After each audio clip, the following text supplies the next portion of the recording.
اس ہاتھ کی وجہ سے میں بچی ہوں، ورنہ میں اس دن آ رہی تھی، میرا ہاتھ فریکچر ہو گیا اس لیے میں آ نہیں سکی۔ اللہ کی حکمت تھی نا اس میں، اللہ نے مجھے رکھنا تھا باہر تاکہ میں ان بہنوں اور بھائی کے لیے میں بول سکوں اور میں آگے کچھ جو بھی سوچ کر سکوں، مطلب جو کروں گی وہ بتاؤں گی نہیں میں کیا کر رہی ہوں۔ اچھا، حلیمہ خان صاحبہ کا جرم یہ تھا کہ وہ ڈی چوک پہنچی ہیں؟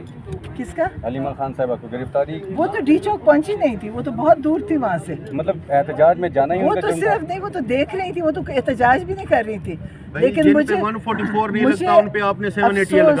مجھے افسوس ہے کہ جن لوگوں نے جو سرکاری لوگ آ کے بتا رہے تھے میگا فون اور یہ چیزیں، میں سوچتی ہوں کچھ تو اللہ کو حاضر ناظر جان کے بولا کریں کہ جھوٹ کیوں بول رہے ہیں۔ نہ ان کے پاس میگا فون تھا، نہ ان کے پاس پیٹرول بم تھا، نہ وہ لوگوں کو تقریر کر کے بھڑکا رہی تھی، تو سب کچھ جھوٹ پہ ہوئے گا تو اس ملک کا اللہ کیسے اس ملک کو